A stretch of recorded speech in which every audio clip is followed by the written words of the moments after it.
Welcome back to the Impulse Plays. I am Crazy Carl Winter here with Travis for our third start of this video. The not progenitor, but the I don't know, purveyor. What's the word I'm looking for? Somebody popularized something of Tireless tribe with Quiet Spec. How you doing, man? Good, good. I'm very excited to discuss this match and get into what I think is some really cool decks. For sure, yeah. We got Tireless Tribe with Quiet Spec, not with Oaths, and we've got White Red Lightning Rift, which is one of my favorite decks. And this should be a very shiny match. We've got Chris playing Tireless Tribe with a lot of very pretty cards, and it's got a lot going on. So what do we got here going on? So the standard kind of tribe deck, you've got Tribe, Meddling Mage, Odd Mongrel, Circular Logic. That's always there. And the Quiet Spec package of Ray, Analysis, Roar the Worm. What I think is interesting, he's playing one of Seize the Day, so no About Face in the 75. Mm-hmm. Playing two Merfolk Looter as kind of instead of Weathered Wayfarer. He's playing two Prohibit, which I think is interesting. Of it's going up to 6 counter spells. Gary Roth and I have always talked about I think Mana Leak is unimpressive in the deck, but Yeah, Prohibit's kind of an interesting inclusion there. yeah. It's kind of like it's like a hard counter, but with conditions, right? So like you can stop a lot of the really important things in the format, like Swords to Plowshares, Lightning Bolts, things like that. But you can also stop things like Replenish, which are problematic to say the least. Yeah, and I don't think a lot of people would see it coming because I No, mean it's not very standard. right? Yeah, like Circular Logic, I think is pretty stock standard for tribe lists. But yeah, like you said, the Prohibit is not something people are going to expect. They'll probably play around Mana Leak. They probably, I mean, it's really not possible to play around Prohibit unless you're like porting or something like that to keep your opponent off the mana. What do you think about this double Ray of Revelation we've got out of Chris's deck? I have honestly been on Double Ray main since 2024. I Oh, just really? think Okay. in the meta you have to have it. Okay, that's fair. That's fair. And then looking at his sideboard, he's got Reprisal, which I really like a lot, a bunch of annuls, and I think those are gonna be pretty good in this Lightning Rift matchup. And then we've got Teferi's Response, Prismatic Strands, not the greatest. Hydroblast, do you think that comes in against the Rifter deck or not? I would imagine so, just because he only has 2 Ray of Revelation. Mm-hmm. I do 3 across my 75. Oh But wow. Okay. I mean, all the guys are so small that you have to keep it off the table. That makes sense. That makes sense. And then on the other side of the table, we're gonna have my Lightning Rift deck, which I like to think is equally pretty to Chris's tribe list. But do you have any experience playing against this deck with tribe? Honestly, no. And because of the rise of Sabo's web, you just don't see it that often anymore, which is funny Yeah. because it doesn't even really hurt it all that much. Because why would you play cycling lands if you can avoid it? Right, yeah, that's actually pretty funny because like you might catch like one or two if the Rifter player is not being super careful, but like yeah, you can just cycle them if you draw them later on. So like if you get really unlucky and you draw 3 Forgotten Caves in your opening draw, okay, you might get like completely wrecked by the Saba's web, but otherwise you just cycle them, yeah. I don't know. I feel like Lightning Rift is strong against this tribe deck, but it really only hoses Meddling Mage, right? It's also good against Merfolk Looter. And I saw you're Mm. running 2 of Spirit Karn, which is apparently symmetrical, which is really cool. Yeah, that's actually pretty brutal against like 10 of the cards in the tribe deck, right? I think the rise of Tide has kind of made Rifter less viable, or it's player's choice and people don't play it very often. Yeah, the Rifter deck doesn't have a lot of tools to combat Tide unless you're playing like a bunch of Disenchants and Seals main deck, which my deck does not. I have just the one Aura of Silence in the main deck, and then I've got like a Seal Cleansing and Disenchant in the sideboard. But looks like Chris is mulliganed to 6. I mulliganed as well, and I've got a fairly strong hand with a Lightning Rift on turn 2 and some cycling cards to back it up. And from Chris's side, he's keeping his hand pretty close to the chest. But what is he looking for early on? I'm guessing like Wild Mongrel.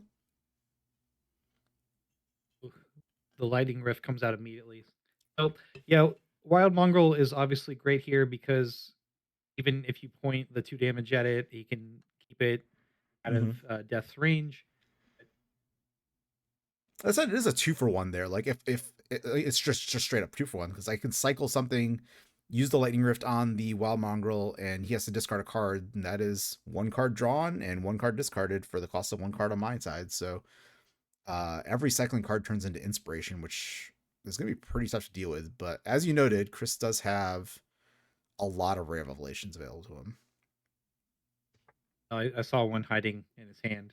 Did you? Okay, that's going to be pretty good against this second lightning rift I have in my hand that I think I just saw a glimpse of. And he has the danger dog on So turn 2. Okay, nice. this is interesting to me that he runs out the dog. And okay, so it makes sense because I think if you have Ray in your hand, you're just gonna Ray, and then Hmm. maybe you're a bit slower. But now he's just gonna get the 2-for-1, and this Yeah. is gonna be painful. Does he have the third land? I don't think he has the third land in his hand. He's got the Ray for one of the rifts. And oh no, he has. Oh wow, he even has the Treva's ruins to bounce the gemstone mine. That's great.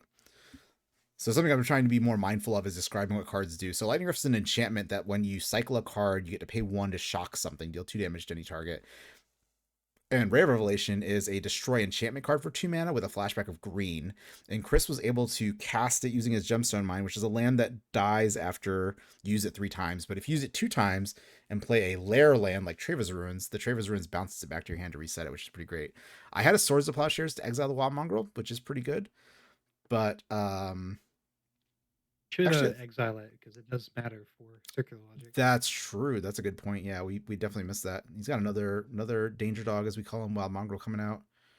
And I have no answer for this. But as you mentioned, Spirit Cairn, which I'm casting here, is symmetrical. It's an enchantment that has the ability of letting you make a 1/1 flying spirit for 1 white whenever any player discards a card. Cycling, fun fact, discards a card. Also, Wild Mongrel discards a card. And Merfolk Looter discards a card. Seems very good against what he's doing. Mm-hmm. Definitely. Now, Does he run out a worm? I think he's got to here, right? Like, just put out that pressure. So he hits me for 3. And then I think he's thinking about another card. Sees the ooh. Carpe diem, as they call it in German, even though that's not actually the German translation for it. That's the Latin translation. Germanic, Yeah, notable not Latin language. I got myself a German Seize the Day, and Nice. people decided, I guess we're not playing Seize the Day in Tireless Drive anymore. But one of these days, yeah. these days. That's one of my proudest Magic moments is hopping into the Tireless Tribe server, saying, "Hey guys, have you thought of Seize the Day?" and everybody just losing their crap. Very true. Speaking of losing their crap, I'm gonna lose a lot of it after seeing 2 Arrogant Worms on the table coming out from this Wild Mongrel. And what do you think this Enlightened Tutor is going for? I think humility, just because those arrogant worms are a big problem. Mm-hmm. You play Wrath of God? Nope. I play Slice and Dice, but Slice and Dice is notably 6 mana, and I'm sitting on 4. But this gives you a lot of outs. You can draw a slice and dice. You can cycle your decree and trade with a bunch of guys. Right. Yeah. So yeah. Fun fact here is if he has another, here. I am. Yeah. If he has another Ray, I just die, which is less than ideal for me. But yeah, as you know, I'm choked on white mana. I have it, but it's with my Battlefield Forge. Which, okay, I bet say I take 3, not 2. And if I want to make tokens off the Spirit Cairn, I need to have white mana in addition to the cards I have that have cycling, and all of the cards I have in my hand that have cycling have white mana costs in their cycling costs, which is not going to be ideal for not taking extra damage. So I'm looking at Chris's board. It looks like he has a Circular Logic in hand, a Meddling Mage, and a Plow.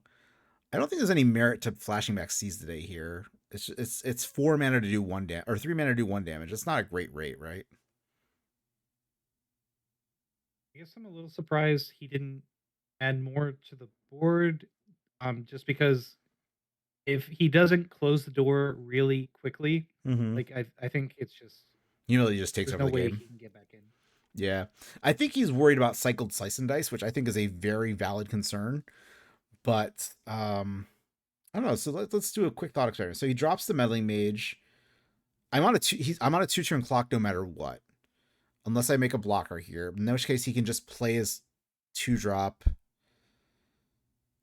I guess the math doesn't work out. So if he had played the meddling mage last turn, I'd be on a turn 2 clock, even if I deal with a threat every single turn. Because I'm kind of priced into dealing with one thing a turn with my cycling cards, right? It's like minimum 2 mana. Well, I guess the lands have cycling 1, but I have to have white mana to make the tokens without damage, and I don't have that with the Battlefield Forge. Another Danger Dog comes out. I'm sitting at 3. And yeah, he's Yeah, not at dropping that this melee point, mage. I feel like he just should play it. Yeah, I agree. I agree. Because I've got the plow now to deal with one of the threats, but um, the cycling gets me another creature. I don't know. This is not ideal. Because I can cycle, make a token with the Forgotten Cave. I can plow a creature, but it feels like I That don't know. doesn't actually do anything, right? Because you only have the one white. It Mm-hmm. doesn't pain you. I really Yeah. think he should have just run out meddling mage. Yeah, I think so too. I think so too. It's a do or die situation, and if you don't do, you're probably gonna die, and if you do, you may not die. So this is a situation where I open myself up to circular logic, um, not madness, but hardcast, which I think Chris has the option of doing. And I pay 4. So now am I supposed to be countered? No, it should be 3 because the wild It mongrel should be 3. Yeah, exiled. that's that. I only have 2 mana anyway, so I guess the I apologize for everybody's immersion being ruined, but it ended up not mattering. So look at that terrible mana leak. That was 3 a mana pretty good mana mana leak. leak. Hey, mana leak sometimes gets the job done. If he had played meddling mage, it wouldn't have even mattered. That's true. Yeah, he would have just gotten extra damage through. That said, if I'd hit a slice and dice, he would have been set back to the Stone Age. So I think I can understand the conservative play there. There are times in Magic where you just have to risk it for the biscuit and just go for it, and I think that was one of those times. I think you agree with me on that. To me, that's like a not losing immediately to lose. It's just like he has to Right. close the door. Like he Yeah, has to, put that pressure on. for sure. Unless like he's like, okay, quiet spec, Ray the humility, roar the worm, Right. sure. Right. Which I mean, he has 4 outs to draw at that point, which is not atrocious. He's got 3 specs, 1 ray left, but I don't know that that is the best, best pattern to go through there. So I believe you are probably right with just trying to close the door. So Chris is fetching out a plains with his island, going to 19, and it looks like I'm guessing he's trying for a meddling mage here. Is he named Lightning Rift or something else? Oh, he's got Quiet Spec. Okay. Oh no, he's thinking about meddling mage. Okay, he's got a meddling mage. Oh, He names Lightning Rift. Okay. What do you think about that versus like Swords of Plowshares? like if you had it, you would have ran it out. Right. Which I think I sandbagged it here. I've got a red blast, so I guess it doesn't matter, but I don't yeah, I he has a quiet spec in his hand. I don't think he's actually concerned about Lightning Rift. Because he can just quiet spec for Rare Revelation and there's nothing I can really do about it. Yeah, I've got a plow in my hand, I've got a red blast. Go for the plow. I think I'm on team named Plow here, not Lightning Rift. If he didn't have the quiet speculation, I think it might be better to name Lightning Rift just because it's such a powerful card against the Meddling Mage. But he has Rare Revelation. Well, he has access to it, right? Dog. Danger Dog comes out. And he gets the Circular Logic. Oh, he only has 1, so he has to discard 2 cards. Oh, he doesn't do it at all. Okay. I think this is a Circular Logic in his hand. Or is that a Blue Blast? I think it's a Hydro Blast. I'm sorry. Okay, never mind. No issues. We got Spirit Cairn. Yeah. Oh no, it's Karmic Justice. Do you know the text on Karmic Justice? If one of your enchantments gets destroyed, you get to destroy a permanent. close. If one of your permanents gets destroyed by an opponent's effect, you get to destroy a permanent of theirs. Or non-land permanent, I'm sorry, non-land permanent. But you can destroy a land of theirs. So if you like play a bunch of dudes and they Wrath of God, you get to Armageddon them, which is pretty sick. So this is pretty great against his Ray of Revelations because it's gonna mean he has to destroy the Karmic Justice before he destroys anything else. And looks like Chris is You bring in any graveyard hate like Furnace or Torment Script? probably should. I'm not sure. We'll have to see what the sideboarding does after the game, but I think I don't think my deck plays Crypt, but it does play Furnace, and I think Furnace is definitely a good addition to the deck after the sideboard because the Quiet Speculation package is so powerful. Having a way to answer that is really good. So Danger Dog comes out. And we've got Humility. So 2 must deal with threats for Chris. How do you feel about Tireless Tribe as a 1/1 for 1? Oof. That is a brutal series of events that just happened. Yes, yeah. So yeah, Chris goes for the Quiet Spec after I played the Humility. I blast, he blasts. He goes and gets Ray, and I think Roar the Worm is the third card he had there. Okay, so he's raying the Karmic Justice, and I am weighing what to kill. What do you think is the pick here? It's probably Dog, and I think he should have gotten in first. Oh, interesting. Yeah, okay, so we both kind of had a bit of an error there. He should have gotten in for 2 with the, or for 1 with the Danger Dog, and I should have probably destroyed his Madness Outlet for sure. I think I'm trying to cut him off of permanent sources of multicolored mana, which is what I'm going for with the and I have a plow for the dog. That makes sense. But that does mean I don't have a plow for this Roar the Worm, which I think could be problematic. Looks like he forgot to exile his second Ray. Yes he did. Yes he did. I think he will probably not cast it, having understood that he was using it before, but yeah, that is a good point. Again, I apologize to all the watchers for their loss of immersion. I know it basically ruins the game. It's basically not worth watching. So I understand if you turn it off here, but I appreciate you sticking with us. And so we got the fetch, which gets him to 4 mana, and he gets to just flashback this Roar of the Worm. So that Gemstone Mine is on its last leg, which Mm-hmm. is important because now he's just down to He remembers the Ray. either blue or white. Right, yeah, he's very limited on his colors, which was what I was going for with killing the City of Brass. However, if I don't deal with this Roar of the Worm token, I don't think it's going to matter very much because that's a 3-turn clock, if my math is correct.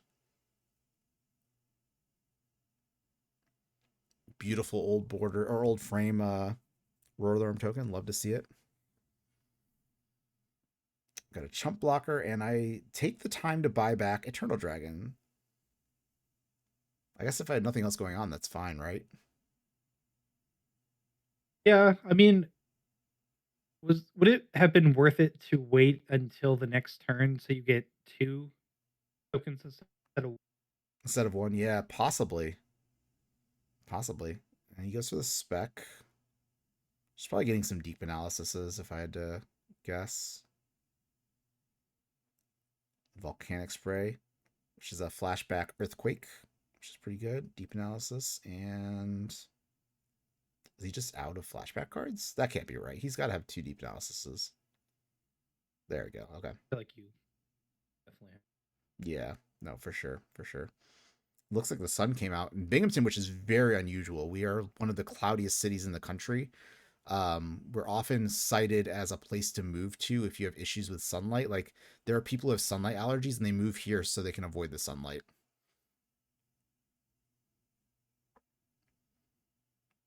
Luckily, it's not obscuring the board too much. Wild, right? At a picnic table. Basically, yeah. We're playing at Dragon Master Games in Binghamton, New York, which is a fantastic store. They're very supportive of the pre-modern community, and we appreciate them a great deal. What I don't appreciate is having no answers to this Roar of the Worm token. He did lose his gemstone mine to volcanic spray, but that basically means I'm out of luck. I can cast my eternal dragon next turn, but that only buys me a turn. It doesn't do a whole lot to actually keep me in the game. I mean, he also could just meddling mage on Eternal Dragon. Right, because it's just straight up known information because I bought it back. Yeah, it looks like that's what he's gonna do. Good call. At least I presume so. Yeah, dragon. Yeah, eternal dragon. Yep.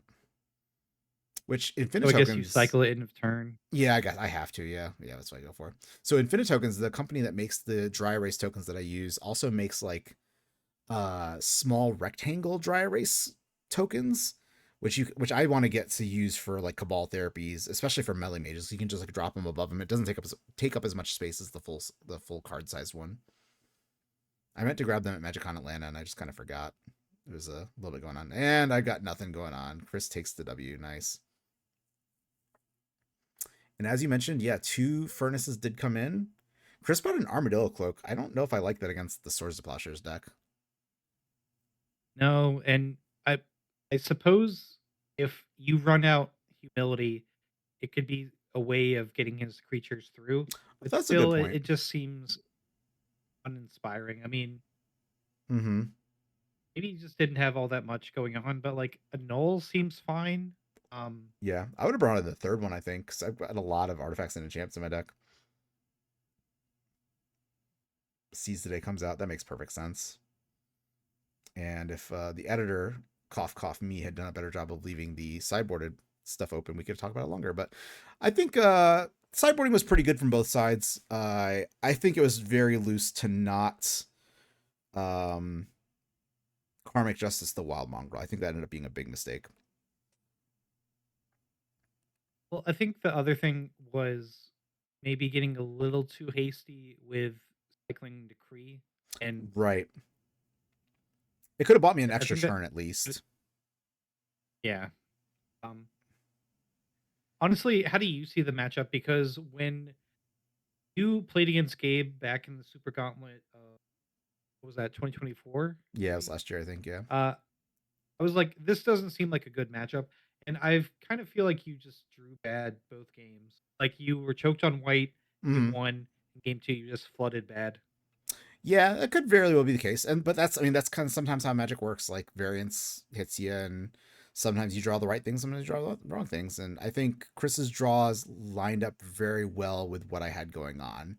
If he had drawn slightly differently or I had drawn slightly differently, we might have a very different outcome. But I don't. Again, I'm really like I'm hung up on that Karmic Justice kill. I really think that was a huge error in game 2. Game 1, it was a bad draw, maybe, sure. Game 2, I think that Karmic Justice kill was a very bad call. In the comments, I wish you guys would tell me what you think about that as well, because I think not killing the Wild Mongrel was a big mistake. Tell Carl why he's bad at Magic and doesn't deserve to be the vintage world champion. Oh god, I heard that a lot. I've heard that a lot. I could hear that more. I need to be knocked down a few Or pegs. tell us what you think about Seize the Day versus About Face. Should About Face be in the Yes. 75? Yes. I would love to hear your thoughts on that too. Yeah, I'd love to hear people's thoughts. Tell us about why Seize the Day is way cooler than About Face and why you should be playing About Face and Javi Lugo is wrong for not playing it in his LapsCon list, because it seems wrong to me. I don't know. I'm just bad, clearly, but I think that About Face is awesome. Team Javi is wrong. Mm-hmm. Mm-hmm. Hard agree. Hard agree. Well, it was a cool match. Thanks for joining me, Travis. I appreciate it. And we look forward to, yeah, of course. We look forward to hearing how you all think that About Face is great and Seize the Day is garbage. So for Travis and myself, thank you very much for joining us, and we'll see you in the next one. I'll